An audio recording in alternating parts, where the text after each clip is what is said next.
Hello everyone, हमारे YouTube channel एंडेमी classes में आप सभी का स्वागत है। जैसा कि हम लोग चर्चा परिचर्चा के इस संदर्भ में केवीएस, टीजीटी, पीजीटी और पीआरटी का व्याकरण सेक्शन का पोर्शन लेकर आए हैं और वहां पर हम क्वेश्चन को देख रहे हैं कि किस तरीके से क्वेश्चन आते हैं, किस तरीके के क्वेश्चन बन सकते हैं और कैसे पूछे जा सकते हैं। ठीक, तो आइए हम अपनी इस परिचर्चा की कड़ी में पहला सवाल देखते हैं क्या है। तो पहला सवाल है अलंकार से संबंधित।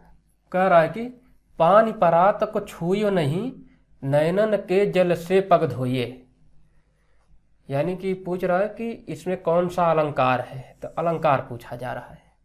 उपमा, रूपक, अतिशयोक्ति कोई नहीं। पानी परात को छूयो नहीं, ये कृष्ण सुदामा की मित्रता से संबंधित लाइनें हैं। और जब सुदामा जी आते हैं भगवान कृष्ण के यहाँ, तो उनका जब आदर सत्कार करते हैं और उनके पैरों को देखते हैं, इतने धूल मिट्टी लगा है, उसमें कांटे चुभे हुए हैं, निकाल रहे हैं, तो वही कह रहा है कि पानी परात को छुइयो नहीं। मतलब जो थाली रखी थी, परात रखी थी, उसमें पानी भरकर उसको छुए भी नहीं। हाँ, और नयनन के जल से पग धोए, मतलब इतनी अश्रु बहा और इतनी आंसुओं की धारा बही, उसी आंसुओं के जल से ही उनका पूरा पैर धुल दिए। तो कहने का सेंस क्या है कि यहाँ पर अतिशयोक्ति होगा। यहाँ पर बात को बढ़ा चढ़ाकर कही जा रही है। तो अर्थात जहाँ पर बात को बढ़ा चढ़ाकर कहा जाए, कुछ उसको बहुत ज़्यादा ही बताया जाए, तो वहाँ पे क्या होगा, अतिशयोक्ति अलंकार होगा। तो यहाँ जो राइट आंसर होगा वो क्या होगा, सी अतिशयोक्ति अलंकार। उपमा में क्या होता है, जहाँ उपमेय में उपमान का भेद आरोपित किया जाए उसे क्या कहते हैं, उपमा अलंकार कहते हैं। रूपक क्या होता है, रूपक में क्या होता है, जहाँ रूप किसी को किसी से तुलना कर दी जाए डायरेक्ट। जैसे मान लीजिए चंद्रमुख, हाँ, तो जैसे मुख जो है उसी को चंद्र कह दिया जाए, चांद कह दिया जाए कि इनका जो मुख है वो चंद्रमा के जैसा सुंदर है, अच्छा है, तो वो क्या है, रूपक अलंकार। ठीक, तो अगला सवाल देख लेते हैं हम। गलत वर्तनी चुने। अब देख लेते हैं हम गलत वर्तनी। जिजीविषा, अनुगृहित, महत्व कोई नहीं। इसका जो राइट आंसर होगा वो डी होगा, क्योंकि कोई नहीं गलत है, और जब कोई नहीं गलत है तो इसलिए सही उत्तर डी होगा। क्योंकि जिजीविषा जो लिखा है ये भी सही है, अनुगृहित जो लिखा है वो भी ठीक है, महत्व जो लिखा है ये भी सही है। दरअसल होता क्या है, लोग महत्व इस तरीके से लिखते हैं, जबकि ये पूरी तरह से गलत है। इसमें एकता और लगता है आधा, इस तरीके से, तब जाके ये सही होता है। ठीक, इस तरीके से बाकी सभी सही हैं जितनी भी वर्तनी दी गई हैं। दिन रात में कौन सा समास है, दिन और रात में कौन सा समास है। तो पहली बात तो ऑप्शन देख लेते हैं। अव्ययीभाव समास, कर्मधारय समास, बहुव्रीहि समास, द्वंद्व समास। तो यहाँ पे जो ऑप्शन होगा राइट आंसर वो द्वंद्व होगा। द्वंद्व का मतलब होता है बहस। क्या होता है, बहस, विरोध। हाँ, होता नहीं कि अरे दो लोगों के बीच में द्वंद्व है। हाँ, तो इस जो द्वंद्व का मतलब ही होता है कि और इसका जो पहचान का मतलब है कि और, द्वंद्व मीन्स और जो योजक चिन्ह है ये बीच में योजक चिन्ह लगा रहता है, ये द्वंद्व का पहचान ये है।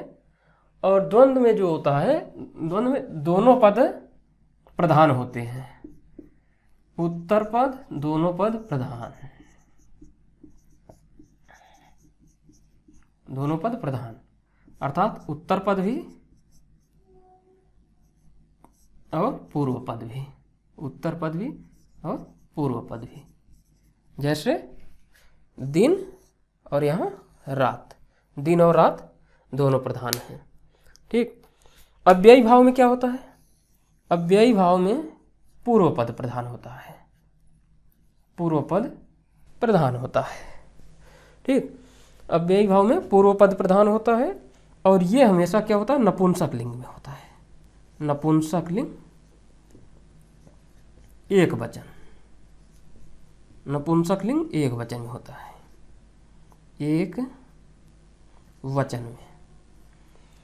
जैसे यथाशक्ति, यथाशक्ति,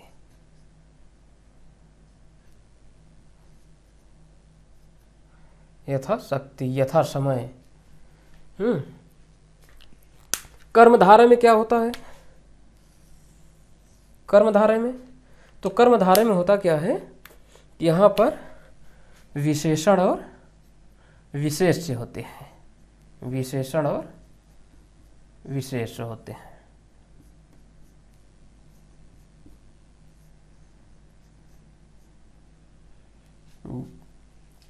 जैसे नीली गाय, नीली गाय, गाय है जो नीली, ठीक। तो इस तरीके का जो होता है वो नील गाय या नीली गाय। तो एक में विशेषण है, एक विशेष्य है। तो कहीं पर विशेष्य आगे होगा, कहीं विशेषण आगे होगा, कहीं पर विशेषण आगे होगा तो कहीं पर विशेष्य आगे होगा। तो इस तरीके से इसकी पहचान यही है।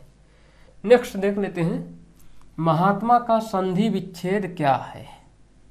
महात्मा का संधि विच्छेद क्या है? महधनात्मा, महाधनात्मा, महान धनात्मा, महधन आत्मा।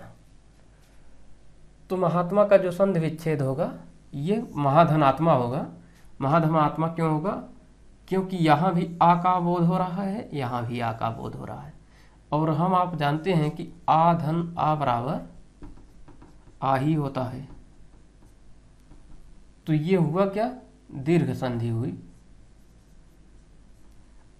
अब जैसे यहाँ देख लो आप, अधन आ बराबर आ, अधन आ बराबर आ, आधन अ बराबर आ, और आधन आ बराबर आ।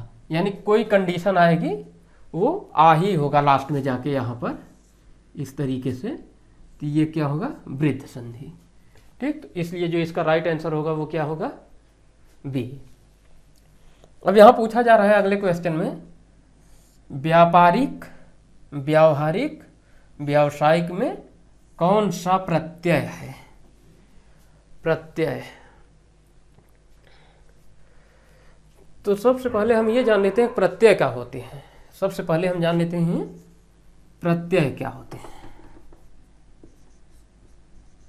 प्रत्यय, तो ये जो प्रत्यय होता है ना, ये शब्दांश होते हैं।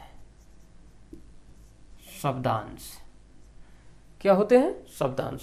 शब्दांश का मतलब ही है, दो शब्दों से ये मिलके बना है, शब्द धन अंश। अर्थात ये भी क्या है आपका संधि के रूप में देखें तो ये भी आपका दीर्घ संधि ही है। तो शब्द धन अंश मतलब शब्दों का एक अंश होता है ये शब्दांश। अब प्रत्यय जो होता है, शब्दों का ये जो अंश होता है, ये शब्द के बाद में लगता है। जो मूल शब्द होगा उसी में उसके आगे जुड़ेगा, बाद में पीछे जुड़ेगा। जैसे मान लीजिए संसार, संसार। अब ये संसार है, एक शब्द है, ये मान लो मूल शब्द है।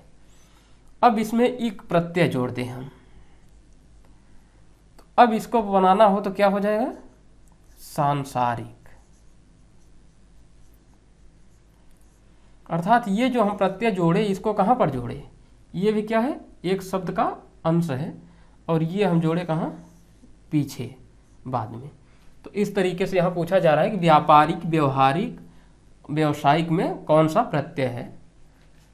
एक प्रत्यय, एक प्रत्यय, एक प्रत्यय और एक प्रत्यय। तो इसका जो राइट आंसर होगा वो क्या होगा? एक प्रत्यय, ठीक।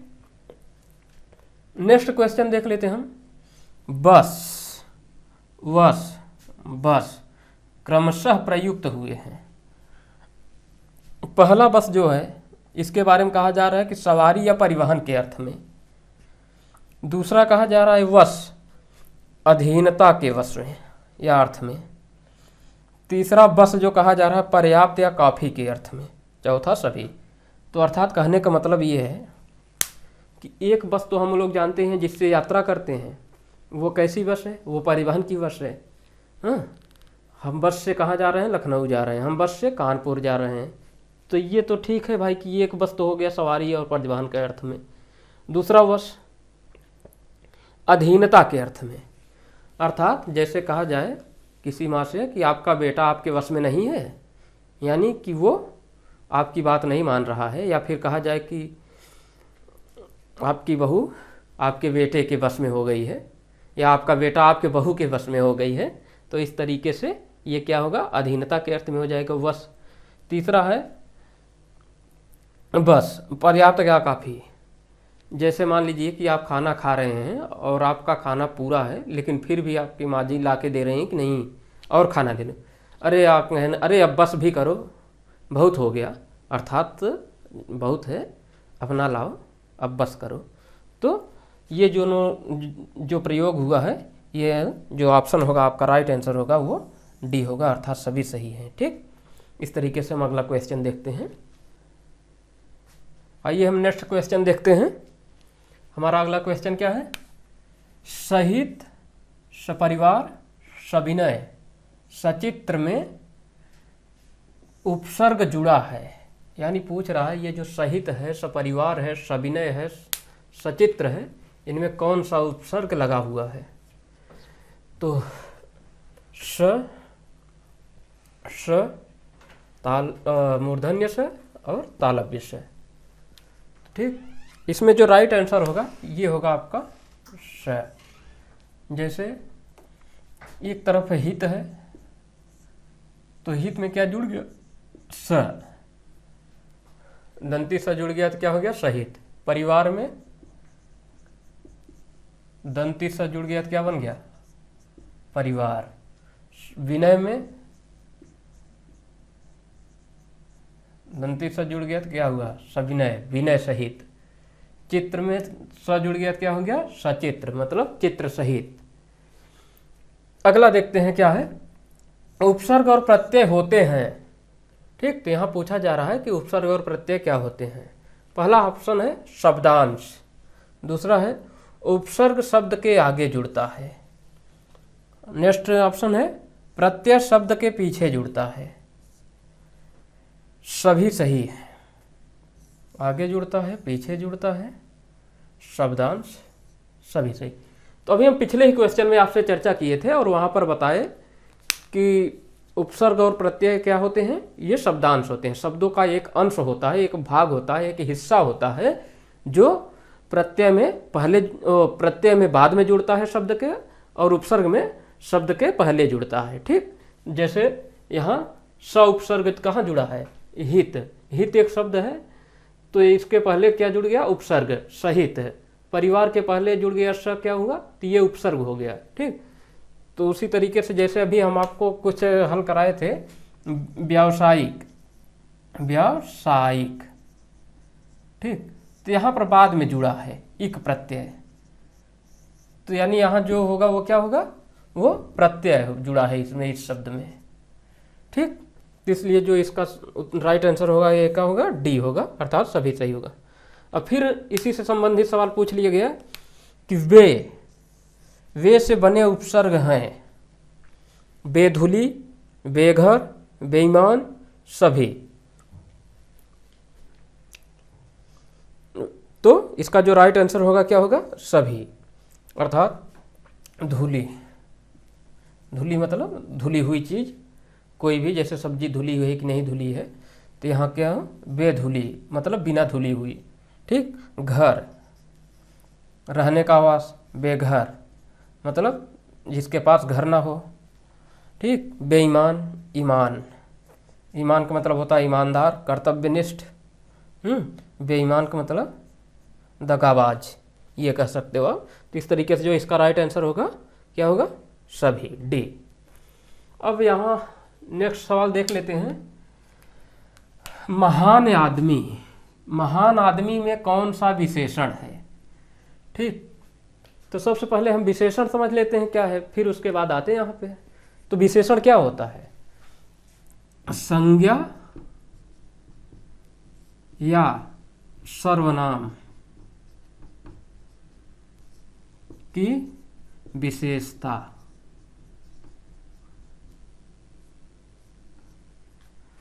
बताने वाले को, सबको पता है ये चीज, बताने वाले को विशेषण कहते हैं। ठीक, ये तो बात हो गई किसकी, विशेषण की। अब बात समझ लेते हैं विशेष्य क्या होता है।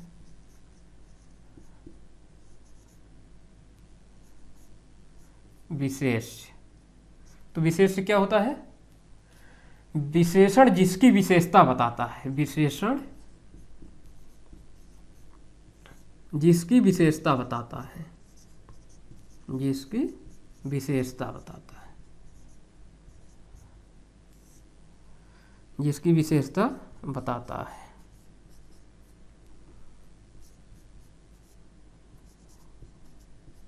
उसे क्या कहते हैं, विशेषण कहते हैं।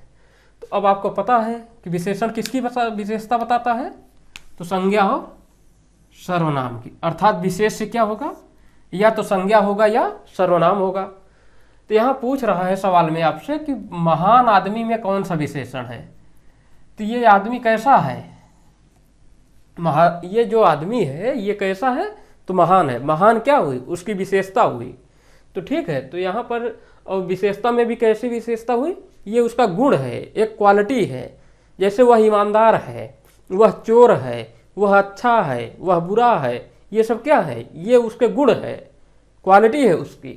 तो यहाँ पर जो पूछा जा रहा है, तो महान आदमी में कौन सा विशेषण है, तो यहाँ जो आदमी है महान है, तो ये महान क्या है, गुणवाचक विशेषण है। तो इस तरीके से जो राइट आंसर होगा वो क्या होगा, डी होगा। उसके बाद यहाँ परिमाणवाचक, संख्यावाचक, सार्वनामिक। तो ठीक, यहाँ पर परिणाम नहीं, परिमाण, परिमाण, परिमाणवाचक। ठीक,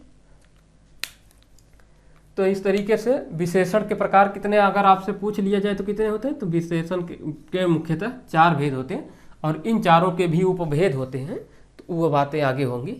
ठीक, अब यहाँ आपसे पूछा जा रहा है कि संज्ञा के भेद हैं। तो भाई संज्ञा तो सबको पता है, ऐसा कोई नाम जो आपके मुख से निकले वो क्या है, संज्ञा है। इस दुनिया की प्रत्येक वस्तु जो भी हो, कुछ न कुछ उसका नाम है, उसकी कोई न कोई जाति है, उसका कोई न कोई गुणधर्म है, वो सारे के सारे क्या है, संज्ञा है। बाकी अब परिभाषा आप जानते हो, किसी व्यक्ति वस्तु स्थान को संज्ञा कहते हैं, ये सब बताने की जरूरत नहीं, इतना तो आपको पता ही है। तो संज्ञा के भेद हैं। तो संज्ञा के मुख्यतः कितने भेद हैं, 3 भेद हैं। अब ये ना कहना कि 5 भेद हैं, हालांकि इंग्लिश में 5 बताए गए हैं, तो उसको भी यहाँ मान लिया जाता है, तो 5 हो जाते हैं। लेकिन आप एनसीईआरटी के हिसाब से चलो, क्योंकि केबीएस का एग्जाम आप देने जा रहे हो, और केबीएस सीधे सीधे क्या कहा है कि एनसीईआरटी, सीबीएसई, इन बुकों को आप फॉलो करिए, इन बुकों के हिसाब से पढ़िए। तो इस बुक में जो दिया है, संज्ञा के कितने भेद बताए हैं, तो संज्ञा के 3 भेद बताए, तो इसी 3 भेद को आप मानकर चलिए। ठीक, तो व्यक्तिवाचक संज्ञा, जातिवाचक संज्ञा, भाववाचक संज्ञा, इसलिए इसका जो राइट आंसर होगा वो क्या होगा, डी होगा, अर्थात सभी। तो संज्ञा के 3 भेद हैं, व्यक्तिवाचक, भाववाचक, जातिवाचक। तो राइट आंसर जो होगा वो सभी होगा। अब अगला क्वेश्चन हम देख लेते हैं, क्या है, पटकथा। पटकथा क्या होता है, तो सबसे पहले हम जान लेते हैं कि ये जो पट होता है, इसका जो अर्थ होता है स्क्रीन, स्क्रीन पर लिखी जाने वाली कथा, स्क्रीन पर लिखी जाने वाली कथा।